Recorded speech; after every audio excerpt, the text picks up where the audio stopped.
My name is Emily, I'm 44 years old. I'd like everyone to listen as I share a story about the most tumultuous time in my life. When I was 25, I married a businessman I met through a mutual friend. After getting married, I wanted to be a homemaker, but the recession didn't allow that. I continued working at the salon I'd been at for years, skillfully using maternity and childcare leave while raising my daughter, Sophie. Up to this point, it was a pretty ordinary family. Well, maybe it was a bit tough back then since everything was a first experience for me. But day after day, my child was adorable, and I loved my husband. We didn't have any in-law issues. In fact, my mother-in-law and father-in-law adored our daughter and helped with childcare, so I never felt it was too hard. I thought I was surrounded by many kind people, leading a peaceful life. By the time my child turned 10, the honeymoon phase had faded, and we had become a very settled couple. Sure, there was a bit of sadness in the changes. I'll admit that. But I thought every family went through the same thing. If the timing was right, my husband would pick me up after work, and he was still kind. I never felt the love had cooled, so I had no worries. But then, unexpectedly, one day, my husband had a rare day off, so I borrowed the car to go shopping. I got into the driver's seat and adjusted the side mirror since my husband's position made it hard to see. In that brief moment, something shiny caught my eye. There was something sparkling on the floor. What is that? I thought as I picked it up. It was an earring. A dangling type, clearly for women. By the way, I don't have pierced ears. I'm allergic to metal, so I can't wear earrings either. So, whose is this? My mind was filled with question marks. The quickest conclusion my mind jumped to was the word affair. No way, such a typical way to get caught. I thought, and confidently handed the earring to my husband, saying, I found this in the car. For a moment, my husband looked shocked. Oh. Oh, yeah. Oh. I gave a ride to a colleague the other day. That's it. What was that reaction? He definitely almost said, it's mine, right? That can't be true, right? I was torn about whether to confront him. I felt uneasy and wanted to dispel my bad imagination. But our daughter was right there. I didn't want to confirm my husband's affair and hurt her. So, I let it go at that moment. A little time passed. One night, it was raining heavily, and my husband called to say, I got called to an after-work social. I won't be able to come home tonight. In this rain? Are you okay? Don't catch a cold, I said. I couldn't tell him not to go, and I was genuinely worried about him. He's prone to catching colds, so going out on such a night must have been due to a pressing job. I'm sure he wanted to decline. I'll be fine, thank you, he said. Before he could finish, I heard a high-pitched, sweet voice from the other end of the line. Ryan, are you still on the phone? I instinctively asked, what? Hey, I'm on the phone. My husband said, trying to explain to me while shushing the other person. What was that? Someone just called you by your first name?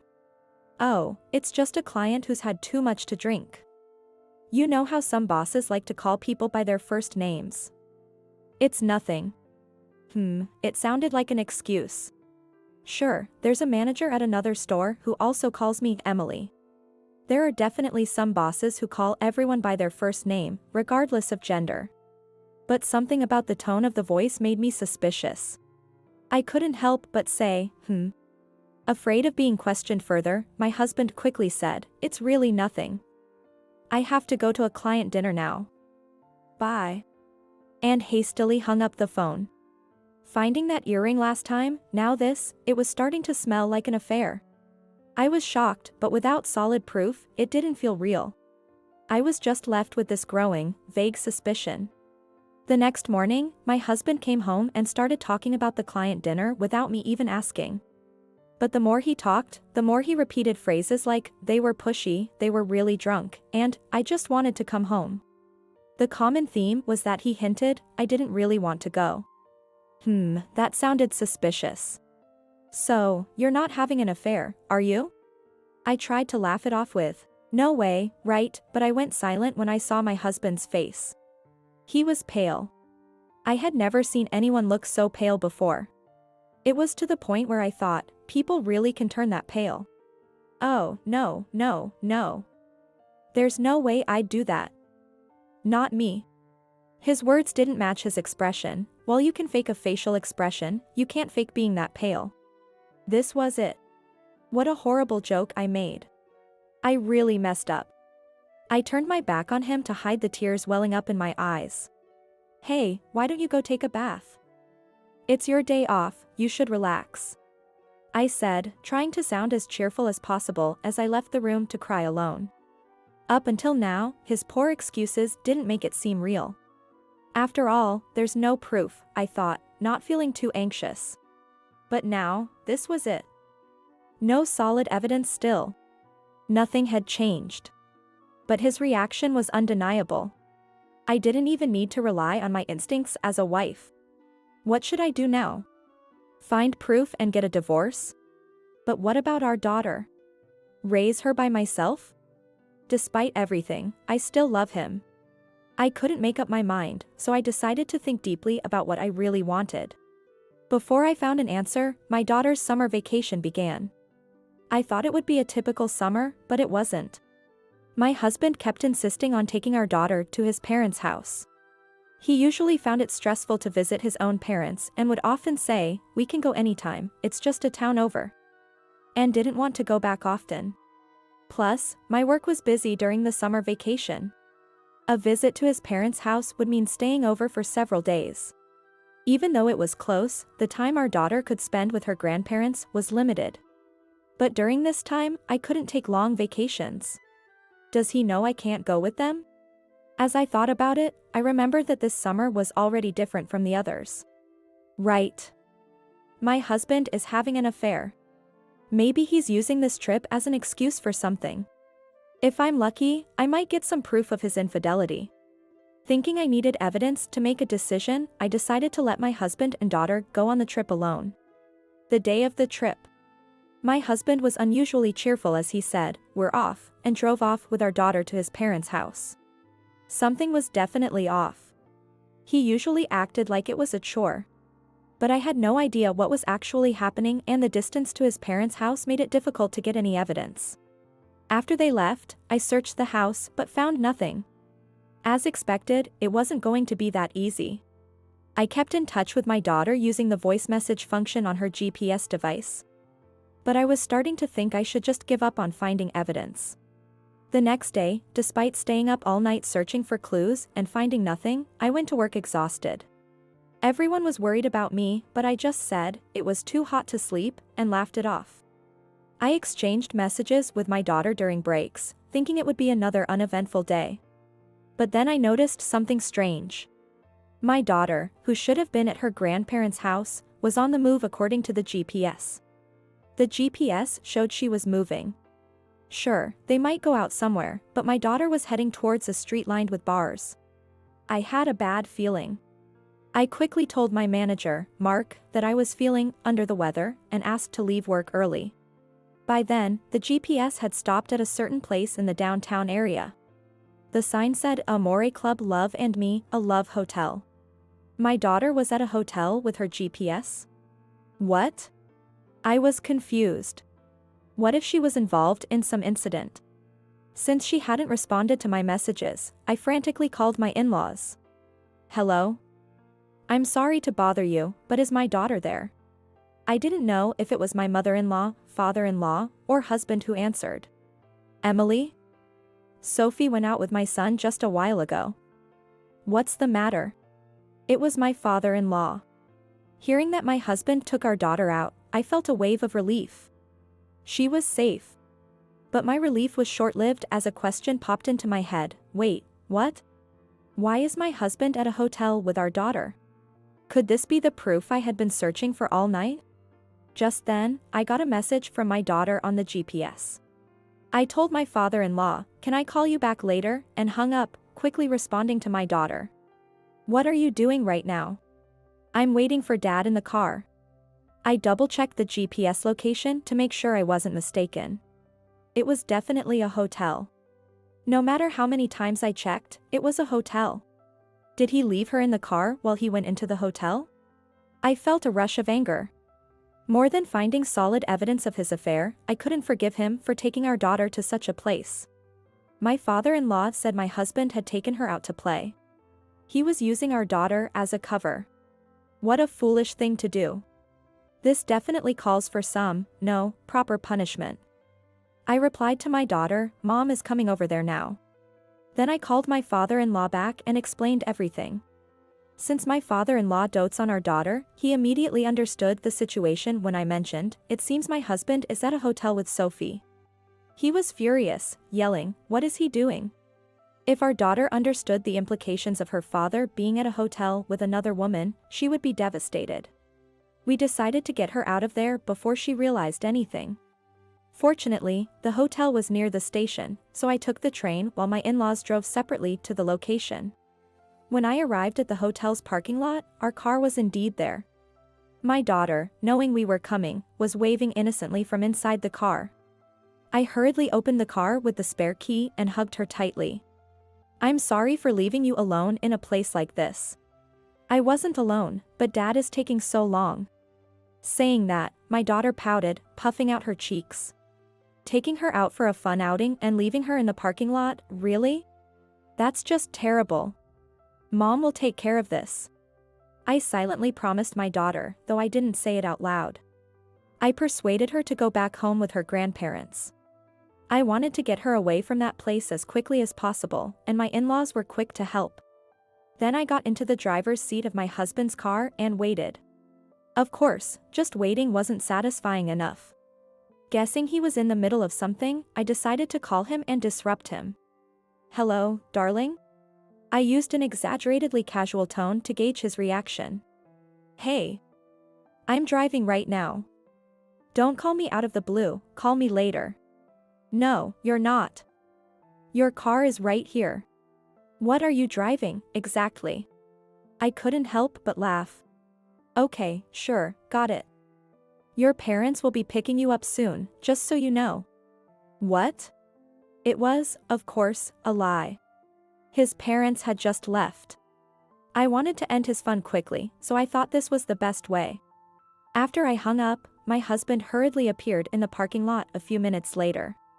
A woman with messy hair was following him, clearly upset. They seemed to be arguing. Of course. They probably planned to stay there for at least 3 hours. My call must have forced them to cut it short and leave abruptly. No, definitely. As he approached the car, his shirt buttons were all mismatched. Is he planning to meet his parents like that? Our daughter would be shocked too. The woman was furious, and it seemed like they would break up over this. And, was it just me, or did she look a bit like a younger version of me? Interesting. Even for an affair, he chose someone who looks similar to me. Thinking about everything made me happy, so I waited in the car, smiling broadly, for my husband to notice me. When he finally saw me, his eyes widened and he started gaping like a fish out of water. "Darling, I came to pick you up," I said, waving cheerfully as I rolled down the window. It was amusing to see him reflexively wave back in a daze. Just like a dog that sits or drools when you wave your hand. Pavlov's dog, a conditioned reflex. His companion, the woman beside him, had turned from red with anger to pale and fled the scene. Poor thing, abandoned just like that. What? Huh? What the? My husband stammered, pointing at me with a bewildered expression. I didn't answer, just kept smiling. He didn't react even as I started the car. Well, that means he has no objections. All right, walk back home.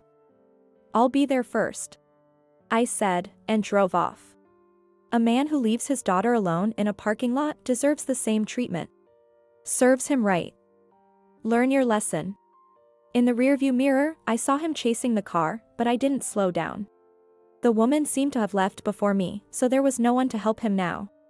Let's see how he likes walking home. I found the whole situation amusing and chuckled to myself as I drove to my in-laws' house. When I arrived, my mother-in-law was playing with my daughter. My father-in-law looked furious, practically radiating anger. The atmosphere was tense as my husband finally returned home. Although the hotel was only about 2 hours away on foot, it had taken him 5 hours. It must have been hard for him to face us. I'm home. My father-in-law glared fiercely at my husband as he timidly stepped into the room. Who are you? Don't come in here without permission. Get out. Wait, Dad. Please, let me explain. But my father-in-law grabbed his arm so hard I thought it might come off and dragged him out to the entrance. I'm so glad my father-in-law is here. My husband had always said his dad was scary when angry, so I knew this would be more effective than me getting mad. Hand over the car keys, my father-in-law demanded, and my husband, not fully understanding what was happening, handed over the keys. Once he had them, my father-in-law started questioning him.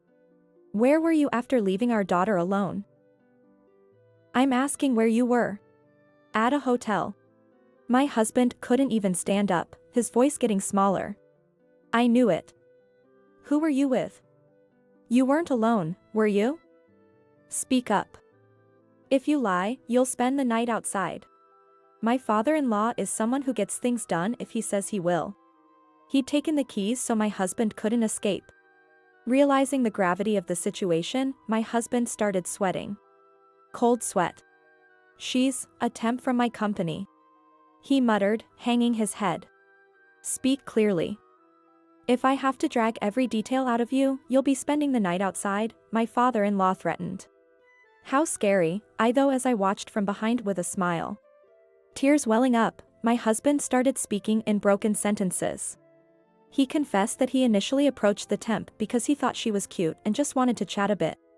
But she was surprisingly enthusiastic, and before he knew it, they were having an affair. He admitted that being admired by a younger woman made him feel good and he got carried away. Personally, I found the phrase, the temp was cute, somewhat comforting. I thought she looked a bit like me, so in a way, it felt like a backhanded compliment. But that didn't mean I was going to forgive him. I had made up my mind about what I wanted to do. I understand. Call her right now and end it. Cornered by my father-in-law, my husband called the woman as instructed. It's me. I'm sorry about today. As soon as the call connected, a furious voice shouted. I don't want anything to do with you, followed by the sound of the call being disconnected. Well, it's over now. My husband said, though it seemed more like she had dumped him. Too bad, dear. You didn't end it. That's not sincerity. You're such a spineless man. My father-in-law scolded, making my husband shrink even more. Do you even feel bad for Emily and Sophie? He yelled. Of course I do, my husband finally answered loudly. I'd like to strip him of his clothes and throw him out, but Emily, what do you want to do? Caught off guard by the question, I thought for a moment. The truth is, I don't want to break up, or rather, I don't want to let him go. I believe my daughter and I could live happily on our own, but I still love him. The next thought was that I didn't want him to ever cheat again. That was all. Divorce. As soon as I whispered that, my husband visibly flinched. Please. I beg you. Please, don't divorce me. I was wrong. Betraying you and Sophie was the worst thing I've done. Yeah, that's true. Even though he's stating the obvious, a mischievous thought crossed my mind. When I remained silent, my husband repeatedly apologized, bowing his head to the floor and saying, I'm sorry. I couldn't see his face, but from his tone, it was clear he was crying. I'll never cheat again, he sobbed, prompting me to finally respond. Sign the divorce papers. I'll keep them. Depending on your behavior, I'll submit them immediately. My husband looked up quickly. Maybe he felt he was barely holding on. Also, no more allowance. You'll only get lunch money. And you will do the housework. His face, which had brightened for a moment, darkened again. And I want a GPS tracker on your phone, and you're not allowed to go out alone with Sophie. Either I or your father must accompany you. I continued. If I ask you to go shopping, you go immediately. And you must fulfill all my requests. Oh, and by housework, I mean everything from taking out the trash in the morning to shopping, cleaning, making dinner. And doing the laundry for the next day, from morning till night. In short, he would be our personal servant. There would be no dignity left for him as a husband or father. If you agree to that, I won't divorce you. But if I get upset, all bets are off. I knew I was being harsh. I was essentially telling him to keep me happy at all times. But he was the one who messed up. He deserved at least this much. If he's busy, he won't have time or energy to cheat. My husband, looking like he was about to cry, agreed, "That's fine." My father-in-law immediately interjected, "Not that's fine, you should be saying, 'Thank you for giving me this chance.'" As instructed, my husband repeated his words. He was now completely under control. That was 6 years ago. To this day, I keep the divorce papers locked away in a drawer where he can't reach them. There hasn't been any sign of infidelity from him since. It seems natural now rather than him constantly checking my mood. And for good reason. Our daughter, now a teenager, still sarcastically reminds him that behavior was totally unacceptable back then. It seems that being disliked by our daughter was far more painful for him than being scolded by me or his father. As our daughter has grown, I've noticed my husband striving to be a better partner. Thanks to that, I'm also happy. Don't get me wrong, I never forgave him for that one mistake. Choosing not to divorce him back then was about protecting my own happiness. My ultimate goal was for our family of 3 to live happily together. Even if he had wanted a divorce, my decision would have been the same. I would have fought to keep him, even against his will. But for as long as he feared those divorce papers, I knew we still loved each other. Now, he values our family genuinely, without feeling tied down. And that's why this was the most tumultuous time in my life. Looking at my family now, I can confidently say it will never happen again. As proof, I am very happy now. To everyone listening to this story, I want to say, don't think you can easily break the family I've built. Even if the world turns upside down, I'll never let go of my husband.